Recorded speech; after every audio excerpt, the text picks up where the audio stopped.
Good evening. 12 years after we were attacked by al-Qaeda, 12 years after 3,000 Americans were killed by al-Qaeda, President Obama now asks us to be allies with al-Qaeda. Americans, by a large majority, want nothing to do with the Syrian civil war. We fail to see a national security interest in a war between a leader who gasses his own citizens and Islamic rebels who are killing Christians. Some argue that American credibility is on the line, that because President Obama drew a red line with chemical weapons, America must act or lose credibility. I would argue that America's credibility does not reside in one man. If our enemies wish to know if America will defend herself, let them look no farther than our response to 9/11. When attacked, we responded with overwhelming force and with the military objective of complete victory over our attackers.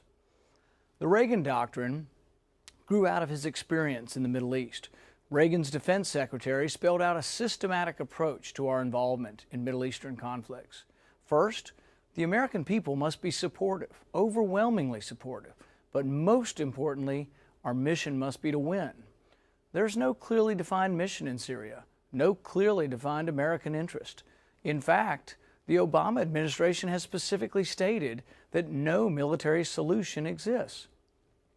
They have said that the war will be unbelievably small and limited. To me, that sounds like they are pre-announcing that the military strikes will not punish Assad personally or affect regime change. It is said that America must act to prevent Assad from using chemical weapons again, but it is unknown whether attacking Assad encourages him or discourages him. It is equally likely that Assad could feel cornered and resort to chemical weapons in an expanded fashion. It's equally likely that the bombing could destabilize Assad and he could lose control of the chemical weapons. The Obama administration has indicated that it would take 75,000 ground troops to secure the weapons and that they're prepared to do just that, despite the resolution's admonition against ground troops. The question must be asked, would a U.S. bombing campaign make it more or less likely that Assad loses control of the chemical weapons? The same question can be asked of a series of bad outcomes. Would a U.S. bombing campaign make it more or less likely that Assad attacks Israel with chemical weapons? Would a bombing campaign make it more or less likely that refugees stream into Jordan? Just the threat of bombing has increased the flow of refugees. Would a bombing campaign in Syria make the region more or less stable? Would it make it more or less likely that Iran or Russia becomes more involved? Just about any bad outcome you can imagine is made more likely by U.S. involvement in the Syrian civil war. In the past 24 hours, Russia has offered to broker a deal with Syria to have their chemical weapons put under international control. Diplomacy, if sincere, would be a welcome resolution. The Syrian foreign minister has indicated an interest in the proposal. Can we trust the participants in this plan? Diplomacy is always a mixture of trust, distrust, and watchfulness.